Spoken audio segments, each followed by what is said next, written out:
Hey everyone, welcome back to another adoptee group chat. It's National Adoption Awareness Month, or National Adoptee Appreciation Month that we like to call it too.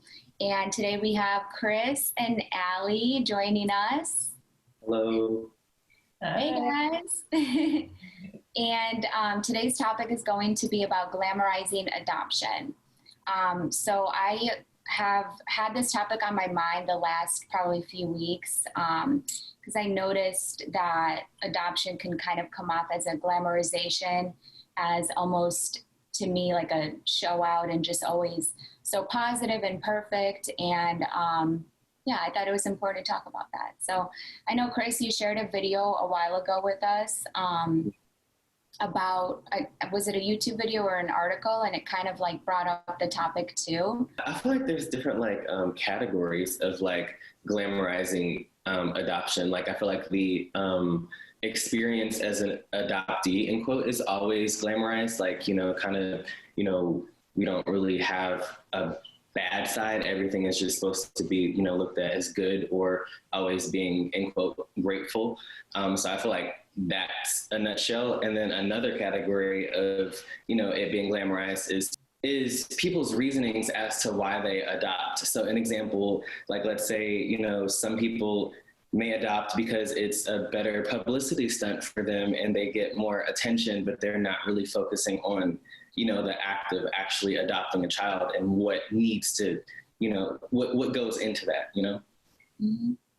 Yeah, I definitely agree, because I think for me, it's all about the adoptee and that child. And I think it's a precious thing. And I don't necessarily value all the recording and the videos and all these things that are promoting all this. And it's, adoption is, it's also a gift and it's also a trauma. So I think to share that off bat, like in YouTube videos or just sharing stories and stuff, it kind of takes away from the adoptee's actual experience, and it only kind of spotlights the parent's experience. That's at least what I think of it. So for me, I've always felt adoption was glamorized, because growing up, whenever I would tell people that I was adopted, they'd be like, "Oh, are you so happy? Aren't you just so excited and grateful that you have a family?" And I was like, yeah, and there's so much else to it too. Adoption just isn't happy. And I've talked about this many times before. It's being an adoptee, there are so many layers to our life, and there are so many layers to what we experience and what we talk about and what we don't talk about. And from the outside, people look at adoption as oh, these parents or this family or this single mom, this single dad brought someone into their life. That's such a beautiful gift. And yes, it is. But at the same time, from the adoptee's perspective, there's just so many more layers. There's so much shame. There's so much guilt. There's so much trauma management. And for me, what really brought some activation for me was I read an article, must have been a week or two ago, about how there are just adoptive parents on YouTube with millions of subscribers and millions of views sharing their kids' stories when their kids aren't even 10 years old. And for me, I started crying, because just thinking about where I was at a young age and how I had severe fear of abandonment and serious identity crises. And even if the parent does ask, oh, do you want to share your story? The kid isn't emotionally ready to say yes or no. And so that was a big activation for me to explore more, but really just around, we do live in the age of social media now. And there aren't really any laws or restrictions for parents sharing their kids' photos and videos and things. And I just feel like there's a lot of glamour around adoption, and especially around adoptive parents. It's almost like they're just seen as these amazing people, when there's also the adoptee who's dealing with the trauma. And so, yeah, that's just kind of my thought. I think it definitely takes away from the adoptee's actual experience and their perspective at a young age, when it's I guess promoted that way or shown that way through YouTube videos. I also recently just had a friend, I think I mentioned this to you, Ellie, actually. I had a friend who posted on their story that they're interested in possibly being curious about adopting one day. And to me, I was triggered off that. And we're not like super close like that, but I was a little triggered by it, and I'm like, oh my gosh, why am I triggered by it? Like, I want to talk this through with her. And like, I also wanted to be that person to help gain that, help give that experience, my story, my experience, my perspective, in just showing her, like, if she's trying to do the research, it's important to get the adoptee perspective as well. And she mentioned that when she first started kind of researching about adoption and like the process, that she thought it was just like this perfect kind of glamorized process. And she said she just automatically found like videos and stories that were just so delightful and just so perfect. And she was just like already thinking like, how can it be this perfect? And I think she mentioned, like, for an example, there was a family that had adopted like 4 or 5 children, and she just was like, it just looks like one perfect happy family. And she's like, I don't know how realistic that is. And if we think about it, like, it's not realistic, that we grow up and we all have different experiences. We have different ways of handling the adoptive trauma. And yeah, I just think it's important to, continue talking on our stories, so people aren't viewing it as like this perfect process, an easy kind of process, because it's really not. So, yeah. Social media in general, like, it's seen as a highlight reel. So then these stories of adoptive or parents adopting kids, it's like, oh, this is the highlight reel. We struggled and we were challenged with actually having the adoption finalized, or like, it's not usually just like super easy to adopt a kid. There's like so many stages and things, hula hoops to jump through. But then when you look and you see these things on YouTube or on social media, just like, oh, and then this was the adoption day and life is great and wonderful. And it's like, it's not a highlight reel. And to really keep talking about more of like the layers behind it, and that, yeah, the trauma of what it really is. Yeah. I like how Ellie talked about layers, because something that I perceive from the layers is sometimes adoptive parents, like, once the adoptee shows that, they're not the, in quote, glamorous adoptee that they thought that they should be, they either want to return or not, really tend to that child. Like, I remember there was this one YouTuber family, they had, I think he was 4, and they had him for about 2 years, and he got acclimated to the siblings and everything. And I think he had early signs of autism or something, and I think they returned him back to foster care or something like that, and they were like denying that. But from my perspective, I thought that it was very selfish, because when you had this kid for 2 years, and the moment there's something that's not glamorous to you, you remove it, and it's really hurtful. Mm-hmm. And yeah, and I think I heard about that. I think they talked about that family in the article I read. And how they got like a bunch of backlash for it.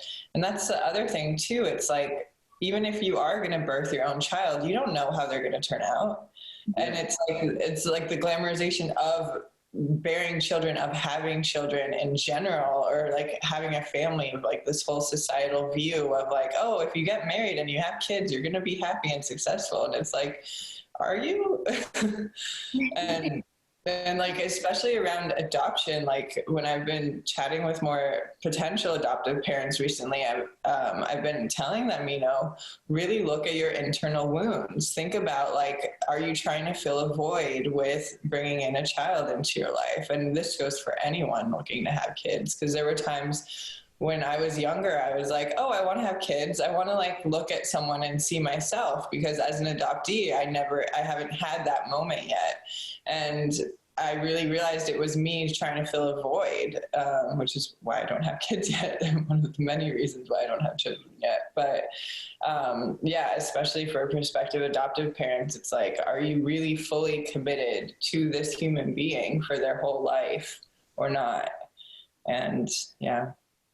I think it's really important to think on so many things before, while considering adoption as an option.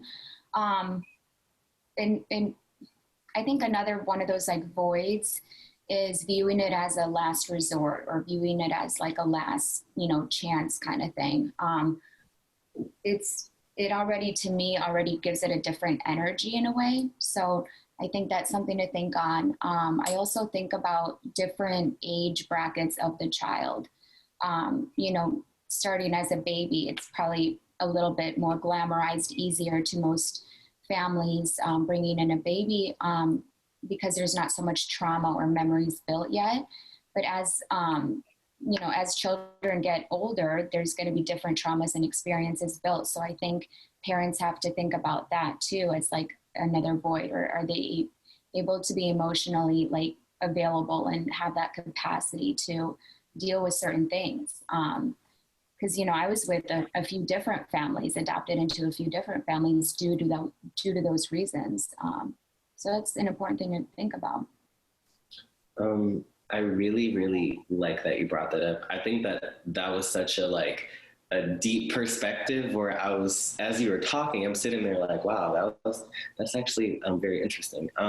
And what I took from that is, okay, so I think something else also with the glamorization of adoption is something you had said earlier was how it triggered you seeing, looking to adopt, on an Insta story. And I think also what's really upsetting with that is seeing hashtags affiliated with adoption with pet adoptions. I think for me, that's something that it really does something to me. And I think that we are now in an age of glamorizing adoption as like kind of like a pawn and taking away from the experience of like what we actually feel, if that makes sense. And it's kind of like taking away the human element of adoptees a little bit. And I think that is something we are now glamorizing because of social media. Sorry it took so long to get that out. It was just a really difficult thought to relay. I'm so happy you brought that up because I talked about this on my podcast yesterday about, for me, gotcha day, the phrase is so activating for me because I'm just like, you didn't get me. Like, I'm not a dog. You didn't just like pick me up from the pound and like, oh, I'm in your purse now. Like, we're going to hang out. Like, and so like gotcha day, like adoption, like these different hashtags and things. I'm just like, what? It's cute. It sounds cute. And it's like totally geared towards like social media life. But at the same time, we're humans. Like, it's our adoption day. It's the day we became united as a family. And someone even mentioned it in one of the comments on my video yesterday when in my caption, I mentioned how I felt that Gotcha Day was insensitive to adoptees and to the experience. And someone wrote in the comments, like, I guess she didn't read the whole thing, but she said like, oh yeah, something about like my husband was so excited that our daughter was born on his gotcha day. And it's just like, it doesn't even sound like a full sentence. Mm-hmm. So I'm happy you brought that up because I feel like there are definitely like multiple more layers to these phrases and terms. And I definitely agree that it does take away from the human experience, like that loving moment and that really shared time together. Like, we're not possessions. Like, it's like, just because you pay for, during the process of adopting does not mean you have ownership or you dictate how we come out or, really like that whole control as a person, like, so definitely. Yeah. And then that goes back to like possessions in general. Like we think things are ours. Oh, that's mine. When really it's like everything's borrowed. Like we're all of the earth. We're all humans of the earth. And it's like, oh, that's my child, my adopted child, my whatever. And it's like, we're all just interconnected. It's human family. I just keep coming back to that. I have another point that just triggered me personally. I think sometimes we are focusing the most of our adoption talk today about glamorizing of adoptive parents. I also think that there could be glamorizing of the adoptee with birth parents as well. So an example, something that I experience sometimes in my reunion, and it's still hard for me to talk about because sometimes my birth mother does watch our chats, but it's therapeutic for me to say it. And sometimes I feel as though she glamorizes that, you know, she gave birth to me and is always, you know, oh, I am in your corner, you know, for a person that you don't call mom. And to me, that is like, I feel like, sorry, I'm like going off tangent a little bit, but I feel like sometimes when, as an adoptee, like who is in reunion, when you're forgiving, I feel like sometimes there's this glamorized expectation of who you are because you're forgiving. And there's a lot of, I don't know how to expand on this, but that's something that I've been noticing lately, like in my personal story is I've been feeling like on both ends a little bit, like since I'm so forgiving, there is entitlement of how sometimes they speak to me and what they expect from me. And then that guilt in me makes me feel like I'm obligated to call them mother or father, but really I don't want to say that, if that makes sense, you know? Yeah, I can definitely relate to that because and I've talked about this with some of my support group members, of like one of our adoptee support group members has a brother that's a full 100% blood brother, but she didn't grow up with him. And she's like, what is that relationship?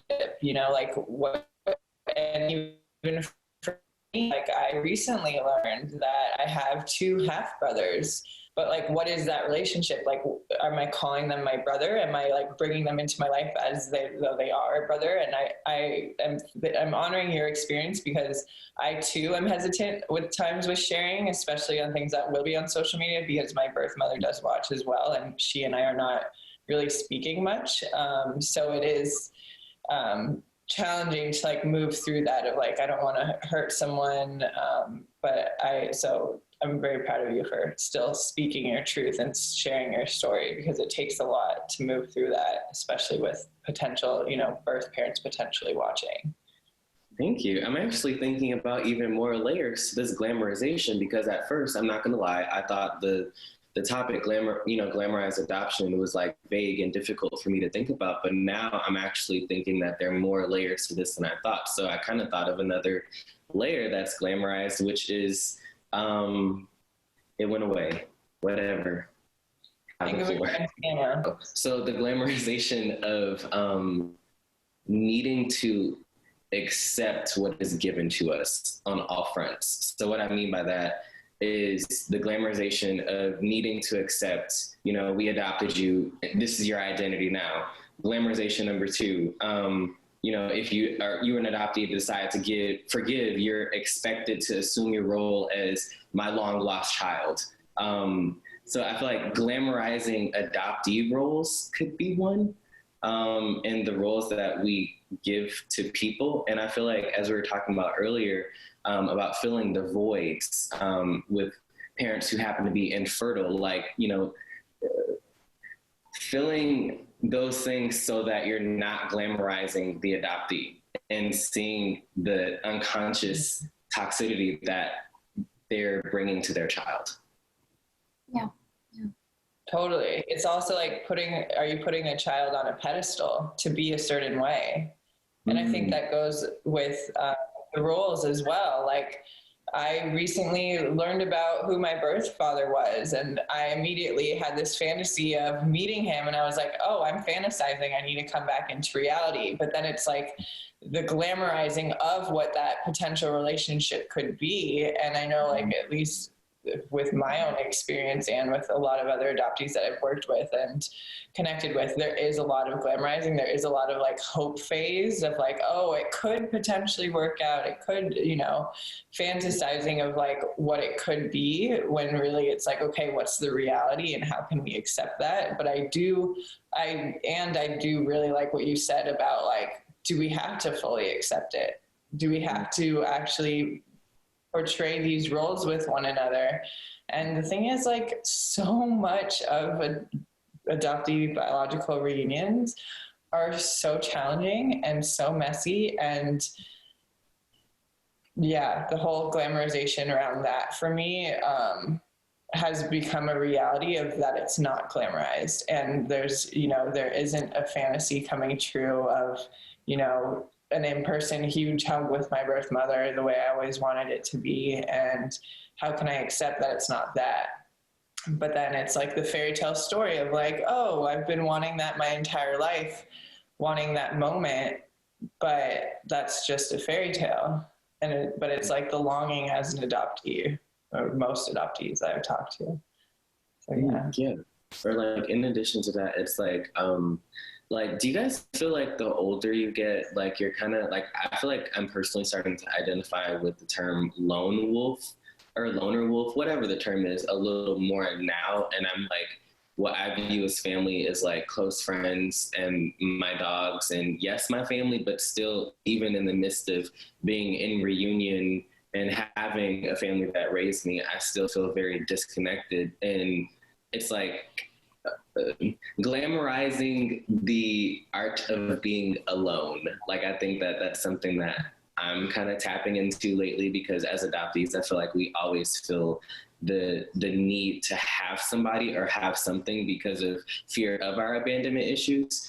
And I think that that needs to be more glamorized a little bit. I'm not sure if that makes complete sense, or should I have just kept that myself?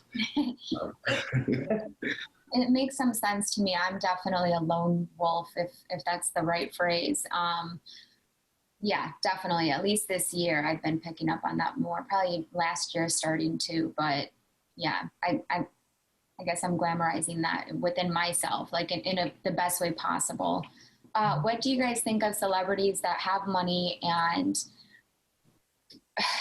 maybe not the best initial intentions to adopt, and they just have the money and they adopt multiple children?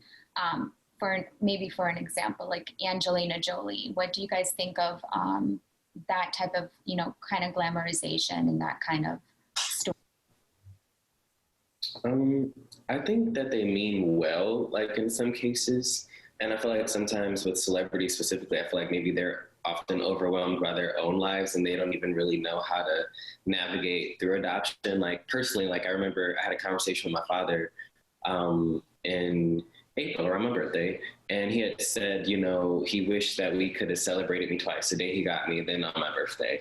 And he had said, Chris, the reason we didn't talk about this is because we did not know. So I feel like oftentimes it's not that people are being intentional about what they're doing with adoptees. They genuinely do not know. So what I think that needs to happen, so these types of lifestyles of, celebrities adopting children just because, or, is they need to go through certain trainings or have certifications, just like everyone else needs to go, go through, and to see if they're an actual good fit to parent a child that does not come from them. Because personally, I think that sometimes people either treat their child that is from them differently as opposed to an adoptee. And I think that YouTube family that we were talking about earlier with the young child developing with autism was an example of that. Because if it was one of their own, do you think that they would have fostered that child, or would have kept that child because he was biological?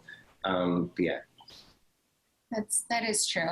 And yeah, I guess I'll change my words, not initially that they have like the wrong intention, but I think there's definitely a process that they need to go through, like emotionally, internally, and through the, adoption paperwork and everything too, to have more tools given to them if they don't have, or to have more research done on like different outcomes that may happen. And like the void fillers, I think, to me are really important, that should be really considered in adoption.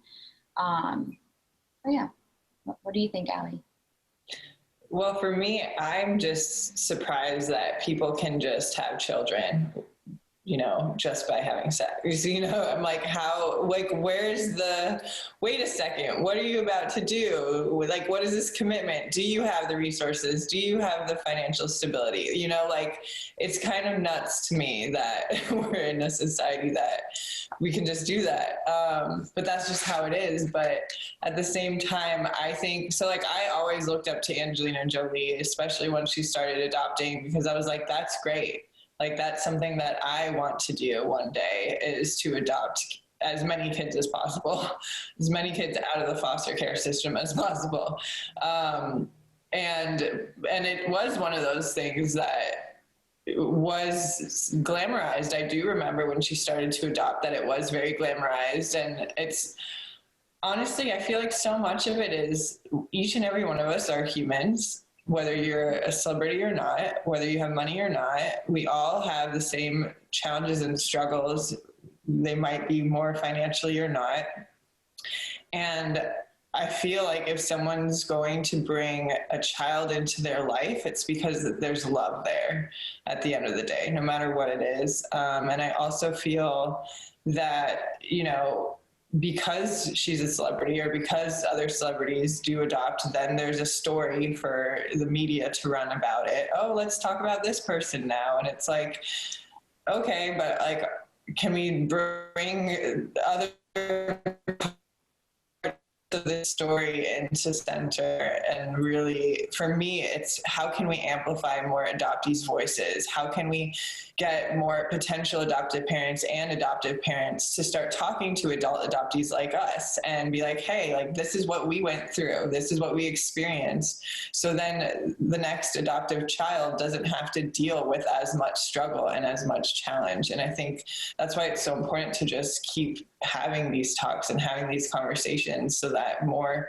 parents and potential parents see what we really go through and what we really experience, and then also have more opportunities for adoptees to have mentors, like at any age, 5, 10, 15, 30, whatever age they are, just so that, you know, they're not alone. Because I grew up as a lone wolf, a lone adoptee, and I'm just grateful that now the days of the internet have connected more of us.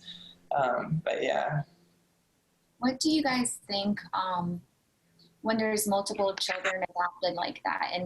And I'm definitely not like not for it, but to me, I view it as a lot more challenging if there's like 4 or 5 multiple children adopted, whether they're, you know, they're biologically related or if they're not, from different countries. I mean, any scenario, I think.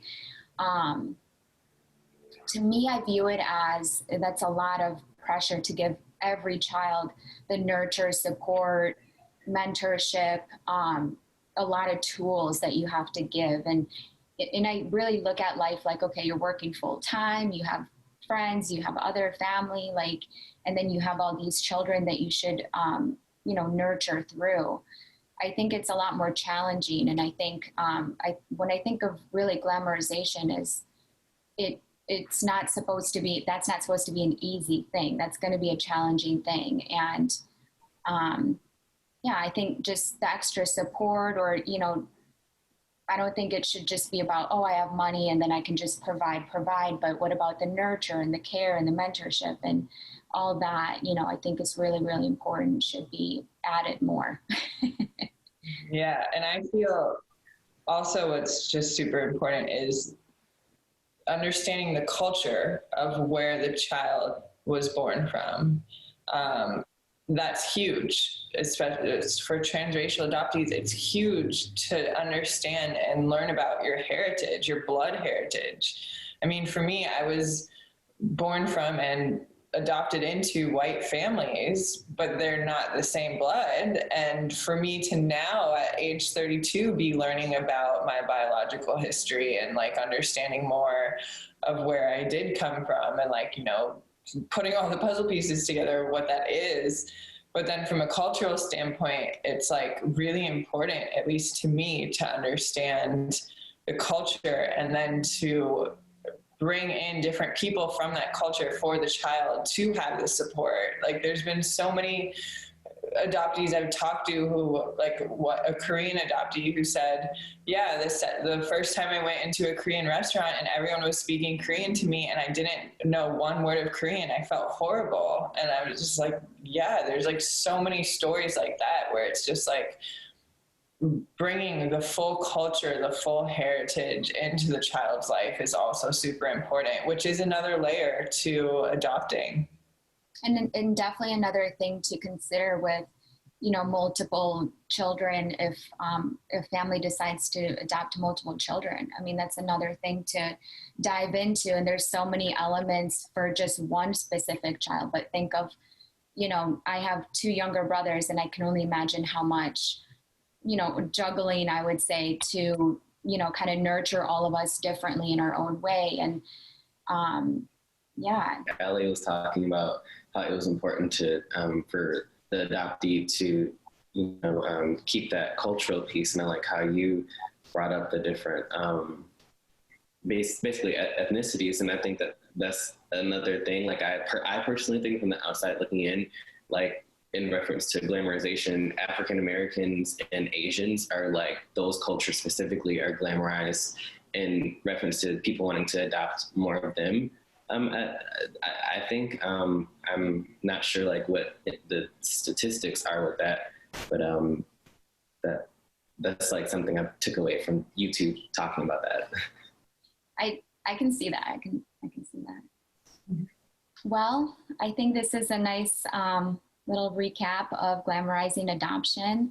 And do you guys have anything else to add before we go? I feel just the more we're able, as any member of the adoption triad, to just stop glamorizing it, to just be real and authentic with the ups and downs, the ebbs and flows, the highs, the lows, the joy, the pain, the trauma, just to keep being real about it, because we live in a world it's really easy to glamorize things, especially with social media, especially with highlight reels. And it's just really important to shine a light on what the reality is. And so, yeah, that's pretty much all I got to say. I think for me, be mindful of your child's experience. If you are sharing that in the world, be mindful of their experience, of their perspective. And if you are researching and curious on adoption, definitely reach out to adoptees themselves for our perspectives. I think it's really, everything is kind of centered around us. So it's really important to know our stories and our experiences, and just kind of know the different outcomes, because adoption is a gift and a trauma. So. Yeah, and honor the adoptee first. Honor us first. Yes, that. I think my closing statement is transparency in capital letters with 3 underlines and 3 exclamation points, because I feel like transparency on all accords is important. Being upfront about the adoption, being upfront about the emotions, how the adoption feels on all perspectives in the triangle: birth parent, adoptive parent, adoptee. Everyone just needs to be received, and transparency is key. I love that. That's good. Okay, well, thank you guys for joining on this topic, and we will see you guys next time. Thanks for watching. Bye.